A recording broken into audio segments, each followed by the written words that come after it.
नमस्कार दोस्तों। कैसे हैं आप सब लोग। उम्मीद करूंगा आप सब लोग स्वस्थ होंगे, मस्त होंगे, ज़बरदस्त होंगे। आपका दोस्त, आपका होस्ट उपस्थित है आप लोगों के बीच एक बार फिर से एक नई नई कक्षा के साथ। दोस्तों, जैसा कि आपको पता है, BSTC and PTT exam, entrance exam को लेकर क्लासें लगातार प्रोवाइड करवाई जा रही है। उसी संदर्भ में मैं आप लोगों से कहना लेकर फिर एक क्लास उपस्थित हूँ। टॉप टॉप 30 क्वेश्चन आप लोगों के बीच उपस्थित है। विद एनालिसिस आप लोगों को बताने वाला हूँ। बिना कुछ समय गवाए शुरुआत करेंगे आज के इस सेशन की। लेकिन एक रिक्वेस्ट ये रहेगी कि जो भी साथी चैनल पर नया है वो प्लीज़ चैनल को सब्सक्राइब करें, साथ ही बेल आइकन ऑन करें। आप लोगों के लिए लगातार क्लासें दी जा रही हैं। शुरुआत, पहला सवाल आप लोगों की स्क्रीन पर ये रहा। निम्न में से लोहयुगीन सभ्यता है। लोहयुगीन सभ्यता है, ताम्रयुगीन सभ्यता है, आपने खूब पढ़ी होगी। तो लोहयुगीन के बारे में चर्चा करने वाले हैं। सबसे पहले है बेणेश्वर डूंगरपुर। मान लीजिए कि मेरे को नहीं पता कि बेणेश्वर कैसी सभ्यता है, कोई दिक्कत नहीं। आगे सभ्यता आ रही है कालीबंगा सभ्यता, फिर आ रही है आपकी पूंगल सभ्यता। चलो ठीक है, ओके। भीनमाल, पलाना, मलाहा, नो, जोधपुरा, सुनारी। तो ध्यान रखें, आप लोगों को मैं एक बात बताना चाहूँगा कि जो राजस्थान की तीन ही सभ्यता जो लोहयुगीन है, वो ऑप्शन तो आपका ये राइट हो रहा है, ऑप्शन नंबर सी। तो ध्यान रखें, सुनारी सभ्यता, लोहयुगीन सभ्यता। और आपकी BSTC एग्जाम में यही सवाल पूछ सकता है रिलेटेड सुनहरी सभ्यता के। इसके अलावा आपके लगता नहीं कि मुझे कोई और सवाल भी छप सकता है, लेकिन ये आपका छपेगा, ये ध्यान रखें। तो दोस्तों, आपका ऑप्शन 3 राइट हो जाएगा, ध्यान रखें। चलते हैं नेक्स्ट की ओर। निम्नांकित में से कौन सा कथन सही है। निम्न में से कौन सा कथन सही है। गणेश्वर एक उत्खनन स्थल नहीं है। बैराठ एक ग्राम्य संस्कृति का केंद्र था। कालीबंगा लोहयुग संस्कृति का एक उदाहरण था। कालीबंगा लोहयुग संस्कृति का एक उदाहरण था। अहाड़ वासियों का महत्वपूर्ण व्यवसाय अयस्क तांबे को गलाना तथा ताम्र वस्तुएं बनाना था। तो 4 ऑप्शन है, पूछा है कौन सा कथन सही है। सवाल यहाँ से छपा है। तो मैं आपको बताना चाहूँगा कि आपका जो राइट आंसर जो रहने वाला है, वो आपका जो राइट आंसर रहने वाला है दोस्तों, वो रहने वाला है आप लोगों का option number 4। Option number 4 is the right answer this सवाल। तो ये आप नोट कर लें, द ऑप्शन आपका सही रहने वाला है। शुरुआत करेंगे नेक्स्ट, चर्चा करेंगे नेक्स्ट क्वेश्चन की। निम्नलिखित में से सही सुमेलित है। निम्नलिखित में से सही सुमेलित है। तो दोस्तों, 4 आप लोगों के क्या नाम है सभ्यता दिए गए हैं, जिले। कौन सी सभ्यता कौन से जिले में है, चर्चा करेंगे। आहड़ सभ्यता के बारे में चर्चा करेंगे। आहड़ सभ्यता के बारे में चर्चा करेंगे। आहड़ आपकी उदयपुर के अंदर है। गणेश्वर की बात करेंगे आप लोगों के साथ, सीकर। उसके अलावा बैराठ की मैं बात करूंगा, जयपुर। वैसे देखो, इसमें सही पूछा है, सही सुमेलित कौन सा है, तो सही एक ही है इसमें, आहड़ से उदयपुर। देखिए, कालीबंगा आप लोगों की है हनुमानगढ़ के अंदर, ये गलत है। गणेश्वर आपकी अब पहले सीकर में थी, लेकिन अभी नया जिला नीम का थाना के अंदर है। और बैराठ की बात करूंगा, प्राचीन नए जिलों से पहले ये जयपुर में थी, लेकिन अभी कोटपुतली भैरोड के अंदर ये सभ्यता है। दोस्तों, चलते हैं नेक्स्ट की ओर। निम्न में से कौन सा युग्म सुमेलित नहीं है। 4 युग्म आप लोगों को दिए गए हैं, पूछा गया है कि कौन सा युग्म सही नहीं है।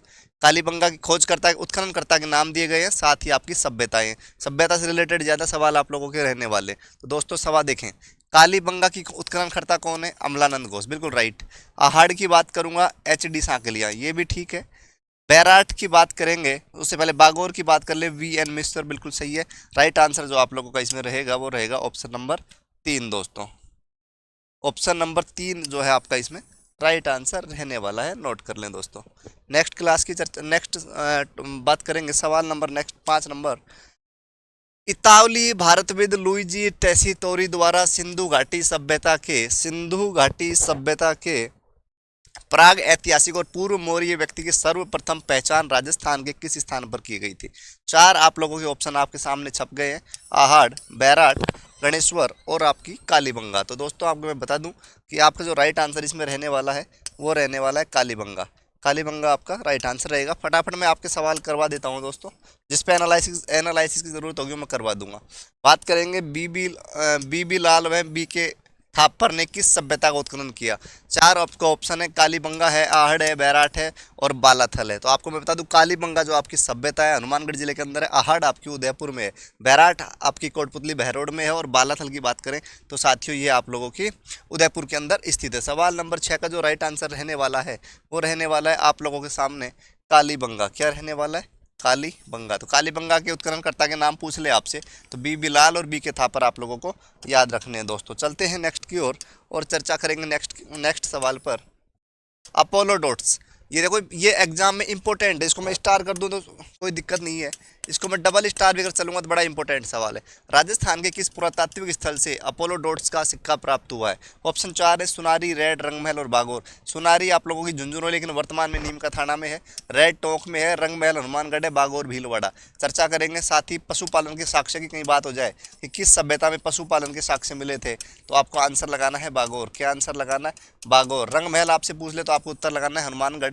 रेड आपसे पूछ ले तो आपको उत्तर लगा देना है टोंक, और सुनारी पूछे तो नीम का थाना।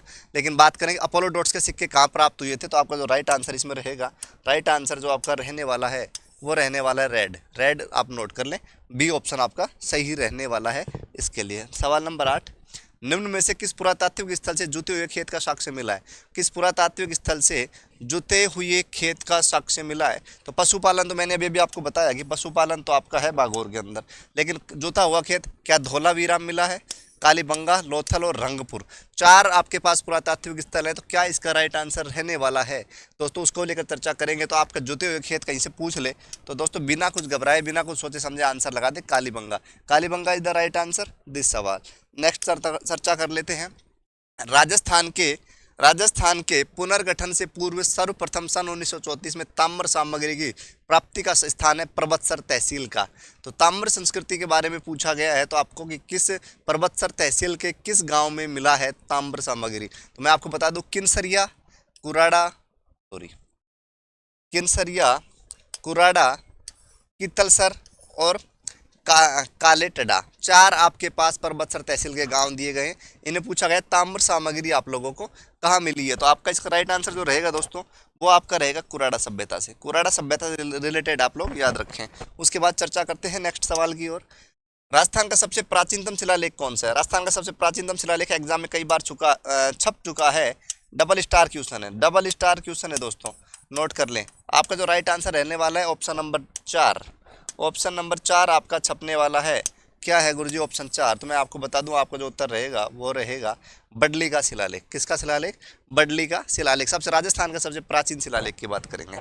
ठीक है दोस्तों। सवाल नंबर 11, राजपूताना की किस रियासत के सिक्कों पर एक सामग्री विक्टोरिया का चेहरा और एक सामग्री अंग्रेजी के विक्टोरिया एम्प्रेस लिखा हुआ था, और दूसरी ओर नागरी तथा उर्दू लिपि में महाराजा का नाम लिखा था? तो किस रियासत से रिलेटेड था ये सिक्का, जिसके एक तरफ तो आपको मैं बता दूं विक्टोरिया एम्प्रेस लिखा हुआ था और दूसरी तरफ नागरी तथा उर्दू लिपि में महाराजा का नाम लिखा हुआ था? 4 ऑप्शन छप गए हैं, जोधपुर, जयपुर, बीकानेर, उदयपुर। राइट आंसर आप लोग कमेंट कर सकते हैं। तो दोस्तों इसका जो राइट आंसर रहने वाला है वो आपका है बीकानेर। क्या? बीकानेर। चले नेक्स्ट की ओर। पोथीखाना जयपुर पुस्तक प्रकाश जोधपुर, पुस्तक प्रकाश का मैंने आपको बताया था किसने बनवाई थी लाइब्रेरी, ये मैंने आपको बता दिया था पिछले वीडियो में कि मान सिंह ने ये लाइब्रेरी बनवाई थी दोस्तों। मान सिंह ने ये लाइब्रेरी बनवाई थी, ये ध्यान रखें। अच्छा जी, तो देखें उसके बाद क्या है, एक सरस्वती भंडार उदयपुर में समृद्ध साहित्य उपलब्ध है, जो केवल राजस्थान को बल्कि भारत को भी समृद्ध बनाए हुए संबंधित है। किससे संबंधित है वो चर्चा कर लेते हैं। तो आपकी चित्रकला से पूछा है, वेद ग्रंथों से, संस्कृत साहित्य से, राजस्थान साहित्य से। तो इसका जो राइट आंसर आप लोगों का रहने वाला है वो रहने वाला है राजस्थान साहित्य। क्या रहने वाला है? राजस्थान साहित्य। नेक्स्ट छप गया है, annals and activities of Rajasthan के लेखक colonel James Tod political agent थे। पहला राजस्थान का कोई पहला पॉलिटिकल एजेंट बना था तो वो थे कर्नल जेम्स टोड। और बता दें आपको कहाँ के बने थे पॉलिटिकल एजेंट। वैसे तो मैं बात करूँ अलग अलग क्षेत्र की, तो मेवाड़ की बात करें, उदयपुर आपके छप गया है। मेवाड़ की बात करें तो मेवाड़ की बात करूँगा तो आपको पता है सावर्स। मारवाड़ की बात करूँगा तो आपको पता है मैकमोसन। ऐसे दोस्तों क्या नाम है, कोटा का बात करूंगा बर्टन। बूंदी के पॉलिटिकल एजेंट थे नहीं, बीकानेर का मैंने अभी आपको बताया। उसके अलावा जोधपुर मारवाड़ फिर से आ रहा है। तो लेकिन मैं बता दूं कि annals and activities of Rajasthan, पहली बात तो ये आपसे पूछ सकता है कि इस किताब के लेखक कौन है। दूसरा जो इसका राइट आंसर रहने वाला है वो रहने वाला पश्चिमी राजपूत। राजस्थान के पहले पॉलिटिकल एजेंट थे कर्नल जेम्स टोड, ये ध्यान रखें आप लोग। ऐतिहासिक प्रमाणों, दस्तावेजों, पत्रों, मुगल फरमानों एवं हस्तचित्रित तस्वीरों के एल्बम के अध्ययन हेतु संग्रहण किया जाता है। तो दोस्तों राइट जो आंसर इसका रहने वाला है, इसमें 4 ऑप्शन है, बीकानेर संग्रहालय, राजस्थान राज्य अभिलेखागार बीकानेर, खेतड़ी महल झुंझुनू और चंदन महल जोधपुर। राइट आंसर जो आप लोगों का रहने वाला है वो आपका लोगों का रहने वाला है राजस्थान अभिलेखागार, राजस्थान राज्य अभिलेखागार बीकानेर में। तो ध्यान रखें आप लोगों का, एल्बम हेतु कहाँ संग्रहण किया गया है, तो बीकानेर के अंदर किया गया है। नेक्स्ट की ओर चलें। वह कौन सा अभिलेख है जो महाराणा कुंभा के लेखन पर प्रकाश डालता है, कि वह कौन सा अभिलेख है जो महाराणा कुंभा के द्वारा लिख, महाराणा कुंभा एक साहित्यक व्यक्ति थे जिन्होंने अनेकों ग्रंथ लिखे। इसका जो राइट आंसर रहेगा वो रहेगा आप लोगों का कीर्ति स्तंभ प्रशस्ति। नोट कर ले प्यारे दोस्तों। चले नेक्स्ट की ओर। किस अभिलेख में गुर्जर प्रतिहारों को लक्ष्मण के वंशज का है? किस अभिलेख में गुर्जर प्रतिहारों को लक्ष्मण का वंशज कहा गया है? चार ऑप्शन फिर से छप गए हैं, घटियाल अभिलेख, जोधपुर अभिलेख, ग्वालियर अभिलेख और दौलतपुर अभिलेख। राइट आंसर जो रहने वाला है वो रहने वाला आपका ग्वालियर अभिलेख। नोट कर लें दोस्तों। चलते हैं नेक्स्ट की ओर। भाई ग्वालियर अभिलेख में गुर्जर प्रतिहारों को लक्ष्मण का वंशज बताया गया है, याद रखें। जोधपुर के निकट ओसिया के मंदिरों का समूह जिसकी देन है? भाई ओसिया के निकट है, जोधपुर के निकट एक ओसिया माता का मंदिर और मंदिरों का समूह जिसकी देन है। मंदिरों का समूह किसने बनवाया? तो मारवाड़ में आपको पता है राठौड़ ज्यादा थे, गहलोत या चौहान या प्रतिहार। ऑप्शन सवाल नंबर आपके 617। सवाल नंबर 17 आपके छप गया है। आंसर बताएं कि जोधपुर में ओसिया के आसपास के मंदिर का संग्रह है वो किन किन राजाओं की देन है? तो आपका राइट आंसर जो रहने वाला है वो आपका रहने वाला है प्रतिहार। क्या रहने वाला है? प्रतिहार। नोट कर लें दोस्तों, प्रतिहार। ओके, चलते हैं नेक्स्ट की ओर। चीनी यात्री जिसने भीनमाल की यात्रा की, चीनी यात्री जिसने भीनमाल की यात्रा करी, तो मैं आपको बता दूं कि एक चीनी यात्री था तो भीनमाल की, भीनमाल का पुराना नाम था श्रीमाल। क्या नाम था? श्रीमाल। और श्रीमाल को ऐसे याद रख लें आप, एक माघ एक कवि थे राजस्थान के प्रसिद्ध साहित्यक, उनका जन्म स्थल भी क्या है? श्रीमाल। तो आपका भीनमाल चीनी यात्री कौन सा था जो भीनमाल आया था? ये वेन सॉन्ग लिखा गया है, तो वेन सॉन्ग भी किताबों में छप जाता है और कई जगह इनको हेन सॉन्ग भी कह देते हैं, तो नोट कर लें। राइट आंसर जो आप लोगों का रहने वाला है वो आपका रहने वाला है ऑप्शन है। ओके दोस्तों, चले नेक्स्ट की ओर। किस प्रतिहार शासक ने प्रभास की उपाधि धारण की? किस प्रतिहार शासक ने प्रभास की उपाधि धारण करी? तो आपको मैं बताना चाहूंगा कि किस प्रतिहार शासक ने प्रभास, ये शब्द एक तो आप याद कर लें, प्रभास, प्रभास की उपाधि धारण करी। तो कौन कौन से राजा थे वो, या कौन से प्रतिहार शासक थे जिन्होंने प्रभास की उपाधि धारण करी? इसका मैं आंसर आप लोगों को बताने वाला हूं दोस्तों। इसका आंसर मैं बताऊंगा कि प्रभास की उपाधि किस शासक को मिली। तो राइट आंसर देखें, राइट आंसर इसका रहने वाला है दोस्तों ऑप्शन नंबर 3, यानी कि Mihir Bhoj. Mihir Bhoj is the right answer this सवाल। किस प्रतिहार शासक ने प्रभास की उपाधि धारण करी? उसके बाद चर्चा करते हैं नेक्स्ट सवाल की ओर। किस प्रतिहार शासक द्वारा कन्नौज को लेकर हुए त्रिपक्षीय संघर्ष की शुरुआत की गई? त्रिपक्षीय संघर्ष की शुरुआत त्रिपक्षीय संघर्ष की शुरुआत की गई। तो दोस्तों चर्चा कर लेंगे आप लोगों के साथ कि किस प्रतिहार शासक द्वारा कन्नौज को लेकर हुए त्रिपक्षीय संघर्ष की शुरुआत की गई। तो 20 नंबर सवाल आपका राइट आंसर आप लोग कमेंट बॉक्स में कमेंट करके बताएं। आपको थोड़ा 5 सेकंड का टाइम दिया जा रहा है, प्लीज़ बता दें। देखो दोस्तों, चर्चा करेंगे कि आप लोगों को मैं बताना चाहूँगा कि कन्नौज को लेकर हुए त्रिपक्षीय संघर्ष की शुरुआत किसने करी थी। तो राइट आंसर जो आपका रहने वाला है वो रहने वाला है मीर भोज दोस्तों। प्रतिहार वंश का शासक जिसने गंगा में जल समाधि ली थी, प्रतिहार वंश का वो कौन सा शासक था जिसने जिंदे जल समाधि ले ली थी? तो दोस्तों बताइए। 4 ऑप्शन है, मिहिर भोज, नागभट्ट द्वितीय, महेंद्रपाल द्वितीय और महिपाल प्रथम। 21 नंबर सवाल का आंसर आप लोग जल्दी कमेंट्स बॉक्स में ऐसे कमेंट करें तो पहले सवाल नंबर लिखें उसके बाद उत्तर लिखें। तो दोस्तों इसका जो राइट आंसर जो रहेगा वो आपका रहेगा नागभट्ट द्वितीय। कौन रहेगा? नागभट्ट द्वितीय दोस्तों। तो दोस्तों आज के ये सवाल थे टॉप 21 सवाल मैं आपको करवा पाया हूँ। किसी कारण से क्लास 30 सवाल है, लेकिन इसको आगे अगले वाली कक्षा में कंटिन्यू करेंगे। आप लोग खुश रहें, स्वस्थ रहें। क्लास पसंद आई तो क्लास को लाइक करें, साथ ही चैनल पर नए हैं तो सब्सक्राइब करें। दोस्तों मिलते हैं एक नई कक्षा में नए जोश नए जुनून के साथ। जब तक आप लोग खुश रहें। Thank you.